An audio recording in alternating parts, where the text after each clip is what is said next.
Am 11. Januar 2001 fährt die berühmte brasilianische Schauspielerin, Moderatorin und Sängerin Xuxa mit einem Raumschiff-Requisit auf die Bühne eines TV-Studios und beginnt ihre Show wie immer. Die Sendung mit dem Titel Xuxa Park war ein großer Erfolg im Globo-Netzwerk und richtete sich an ein junges Publikum mit überdrehten Tanznummern, lustigen Spielen und futuristischen, immersiven Kulissen. Seit ihrer Premiere im Sommer 1994 zeigte die Show kaum Anzeichen einer Abschwächung und schien an der Schwelle zu einer weiterhin beeindruckenden Laufzeit zu stehen, sofern nicht ein unvorhersehbares Unglück dazwischen kommt. An diesem Tag befanden sich rund 300 Kinder im Studio, um zuzuschauen oder an den Aktivitäten teilzunehmen. Xuxas ansteckende Energie führte die Show von Segment zu Segment. Sie spielten Spiele, zeigten Cartoons und sangen natürlich ihre Songs. Am Ende der Episode versammelte sich die gesamte Crew noch einmal auf der Bühne, um eine letzte musikalische Nummer zu präsentieren. Ein Abschluss mit großem Knalleffekt. Und genau das sollte auch passieren, nur auf eine ganz andere Art.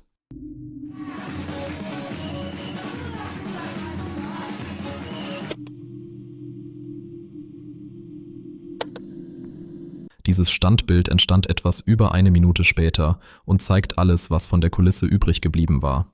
In diesem unfassbar kurzen Zeitraum verwandelte sich die einst helle, einladende Szenerie in eine pechschwarze, unkenntliche Höllenlandschaft. Die Kamera selbst stand nur Sekunden davor, von den Flammen verschlungen zu werden. Doch zuvor dokumentierte sie das Chaos aus nächster Nähe.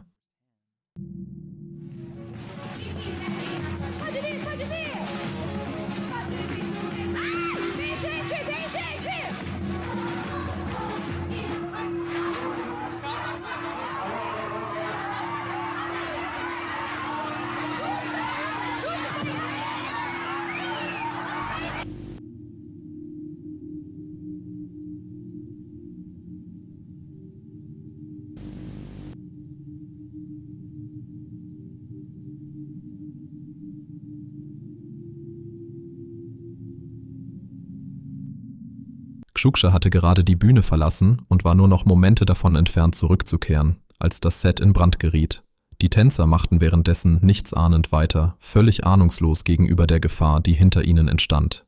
Ein Mitarbeiter eilt ins Bild, um zu versuchen, die Flammen zu löschen. Doch es war bereits zu spät. Nur wenige Sekunden nach dem ersten Funken stand das gesamte Raumschiff in Flammen und im Studio brach Panik aus. Noch schlimmer, direkt neben dem brennenden Schiff und kaum außerhalb des Kamerawinkels befand sich das berühmte Riesenrad der Show, auf dem Kinder während der Sendung fuhren.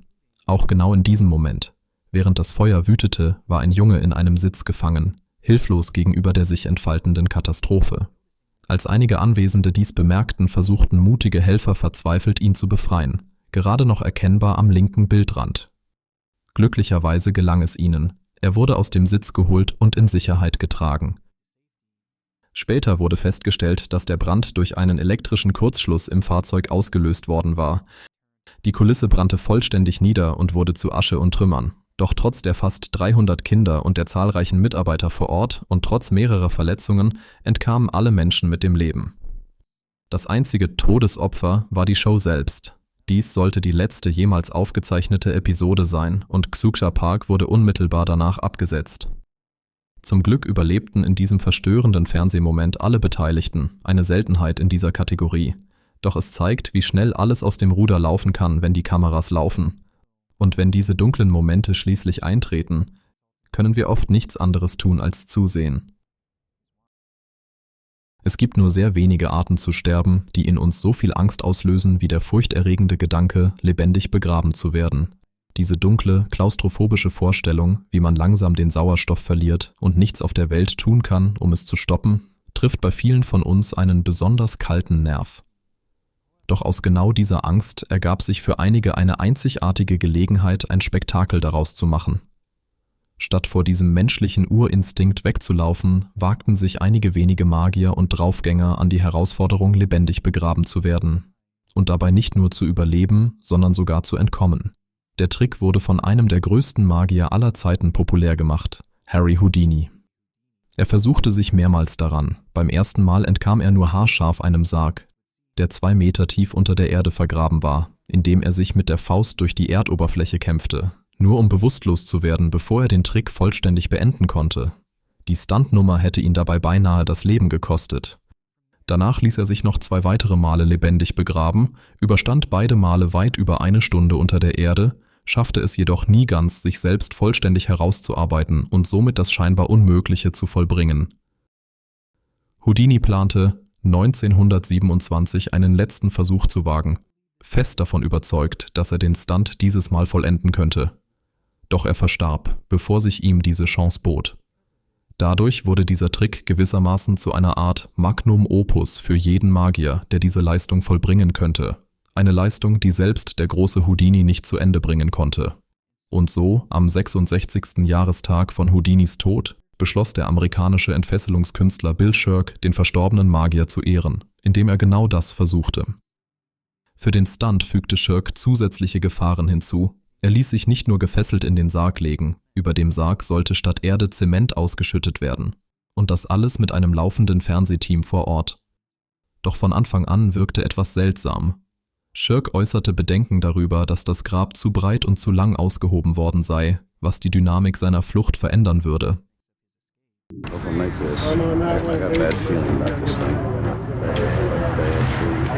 Als die erste Schicht Erde aufgetragen wurde, griff Shirk sogar zum Walkie-Talkie und forderte sein Team auf, alles abzubrechen und ihn sofort nach oben zu ziehen. Ein Moment glasklarer Panik. Doch alles war bereits in Bewegung gesetzt. Das war sein großer Moment. Alle schauten zu. Ein Scheitern konnte er sich nicht leisten. Außerdem war er kein Neuling. Bereits 1977 stellte er einen Rekord auf, als er 79 Stunden unter der Erde überlebte. Er kannte dieses Spiel. Und weil er seine Fans nicht enttäuschen wollte, änderte Shirk seine Meinung und gab grünes Licht, den Zement zu gießen. Doch während der Beton sich über dem Sarg verteilte und langsam zu verhärten begann, nahm alles eine äußerst düstere Wendung. Decides to go ahead. I think we gotta go. Tons of concrete are poured. Suddenly, the concrete sinks. The coffin has been crushed. Tonnen von Beton werden gegossen. Plötzlich sackt die Masse ab. Der Sarg wird sofort zerquetscht. Der flüssige Beton fällt rapide ab. Große Luftblasen steigen auf. Dazu ein gewaltiges Spritzgeräusch. Alles deutet nur auf eine Möglichkeit hin. Das Gewicht von Beton und Erde ließ den Sarg einstürzen. Und dieselben Materialien füllten in Sekundenbruchteilen jeden verbleibenden Raum im Inneren aus, wodurch Shirk zu ersticken drohte. Die Rettung beginnt praktisch sofort, und doch wirkt jeder Moment quälend langsam. Die meisten gingen direkt davon aus, wenn ihn das Gewicht des Betons nicht bereits getötet hatte, dann würde es der Sauerstoffmangel tun. A backhoe digs, and crucial moments pass. Shirk cannot be found. Doch glücklicherweise sollte es anders kommen. Auf unglaubliche Weise gelang es Shirk, sich durch die Erde nach oben zu kratzen, wo sein Team ihn greifen, in Sicherheit ziehen und sofort in einen bereitstehenden Krankenwagen bringen konnte. Und obwohl sein Zustand ernst war, er lebte und hatte dem Tod erneut ein Schnippchen geschlagen.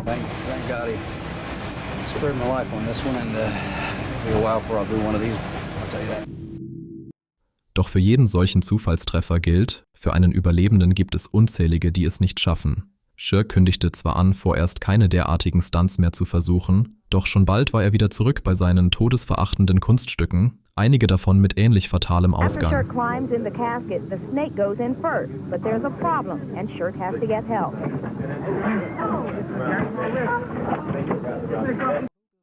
Doch während Bill Shirk diesen Trick überlebte, hatten nicht alle so viel Glück.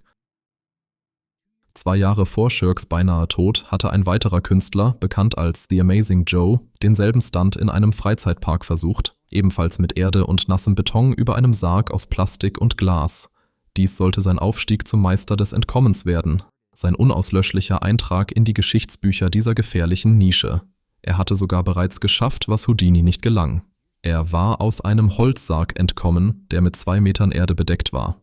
Aber dieser neue Versuch war deutlich extremer und hätte eine gewaltige Menge an Planung erfordert. Nicht nur von Joe, sondern auch von seinem gesamten Team. Doch laut Berichten wurde der Sarg nie getestet, ob er einem solchen Gewicht standhalten könnte. Ebenso wenig wurde das Gewicht des Betons getestet oder die Geschwindigkeit, mit der er erhärten würde. Joe ging blind in diesen Stunt hinein und sein Selbstvertrauen war erschreckend deutlich. Als Krönung dieser schlechten Planung gab es keinen Rettungsplan, falls etwas schiefgehen sollte. Und wenig überraschend, genau das geschah.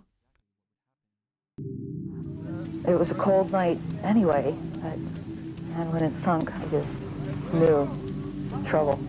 We're in trouble. And it's not fun anymore. Wie auch bei Shirk sackt die Masse plötzlich ab.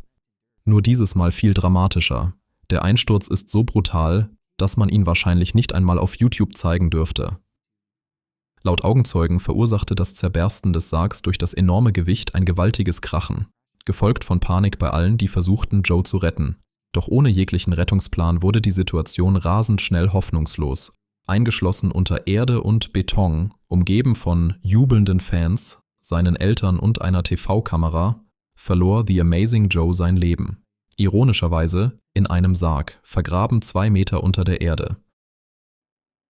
Unsere letzte Geschichte führt uns in die ruhige, ländliche Gegend von Butsfield, England, wo ein Mann namens Albert Dryden nach seiner Pensionierung als Stahlarbeiter ein eher zurückgezogenes Leben führte.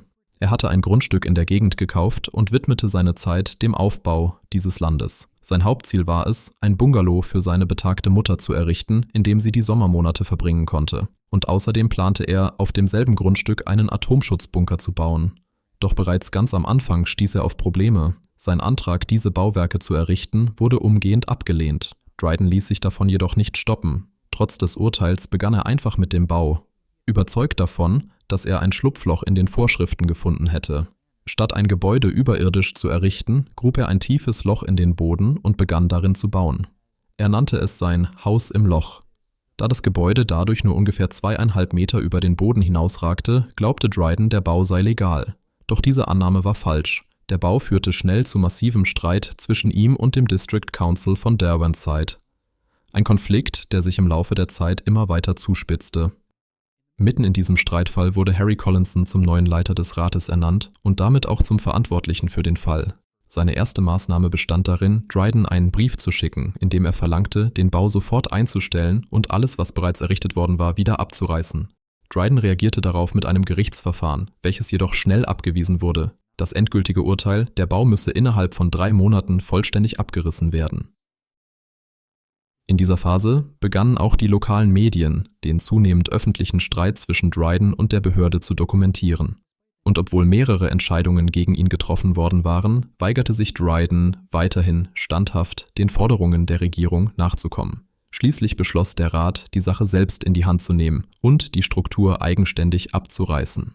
Am 20. Juni 1991 machten sich Harry Collinson, ein Abrissunternehmen und eine Gruppe Polizeibeamter auf den Weg zu Drydens Grundstück. Für den Ernstfall wurde eine klare Entscheidung getroffen.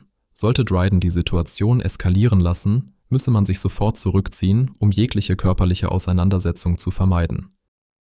Doch als sie eintrafen, standen bereits zahlreiche Reporter am Zaun des Geländes, darunter ein Kameramann der BBC, um den Konflikt in Echtzeit zu filmen. Und von Anfang an war klar, Dryden würde nicht kampflos aufgeben. Das Tor zu seinem Grundstück war mit einer Kette verschlossen und Dryden stand dahinter, mit 2 Briefen in der Hand, von denen er glaubte, dass sie seinen Bau zumindest vorübergehend legitimierten.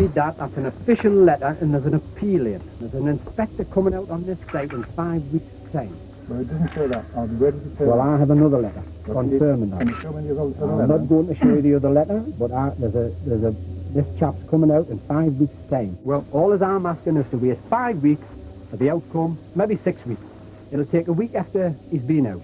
I'm satisfied, Albert, that there's nothing in these documents that affects the legality of the enforcement notice that the inspector has confirmed. Well, yes, Harry. Doch nichts in diesen Dokumenten änderte die Rechtsverbindlichkeit der Vollstreckungsanordnung, wie Collinson ihm ruhig erklärte. Trotzdem wurde deutlich, dass Drydens Forderung nach mehr Zeit auf taube Ohren stieß, und als ihm das bewusst wurde, kippte seine Stimmung immer mehr in Richtung Bedrohung. If you don't open the gate, now we'll obviously have to take the fence down with the machine. So if you want, you can have some time to remove the fence yourself to minimize the damage. Do you want to do that? Any damage that's subsequently caused as a result of you preventing us doing that will be your liability. Well, you might not be around to see the outcome of this disaster. Now, you've been warned. Can you explain what you mean by that? Well, I'm not going to explain, but if you had any sense, you would go away now and wait 5 weeks for the outcome of that. Right? That's my last word on it. If you show me the letter referring to the 5 weeks delay, I can't show you the letter. We will consider. I've told you where the letter is. Jetzt, wo Dryden offen drohte, hätte das Team sich gemäß ihres ursprünglichen Plans sofort zurückziehen müssen. Er warnte Collinson unmissverständlich, dass etwas Schreckliches passieren würde, wenn er einen Fuß auf das Grundstück setzte. Doch Collinson blieb standhaft, genau an der Grenze zur Einfahrt, entschlossen, seine Aufgabe zu erfüllen, bis Dryden schließlich noch einen Schritt weiter ging.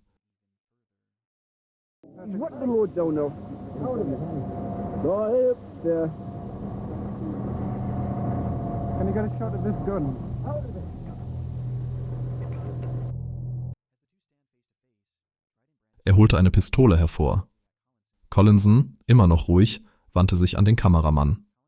Damit wollte er Drydens gefährliches Verhalten dokumentieren lassen. Can you get a shot of this gun?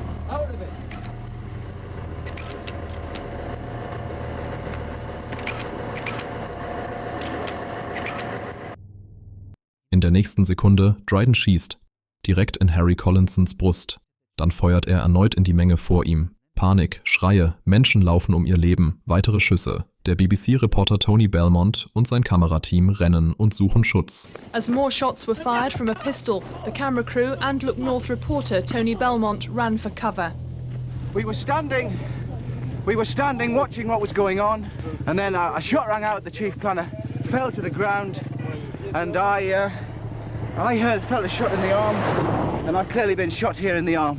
Während sich der Kameramann endlich in Sicherheit bringt, wird klar, ein BBC-Journalist wurde am Arm getroffen, ebenso wie ein Polizist. Doch Harry Collinson bleibt verschwunden. Er lag wahrscheinlich noch genau dort, wo er getroffen worden war. Tot, erschossen, mit seinen letzten Worten über Collinsons Lippen: Can you get a shot of this gun?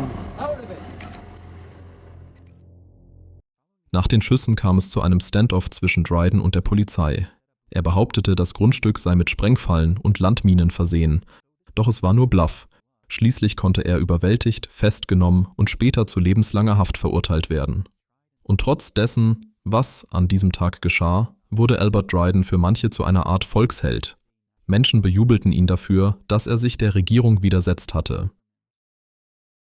Er blieb bis 2017 im Gefängnis, bis er nach einem schweren Schlaganfall aus Mitgefühl entlassen wurde. Ein Jahr später starb er. Doch seine Taten an diesem Tag bleiben für immer einer der berüchtigtsten und dunkelsten Momente der Fernsehgeschichte.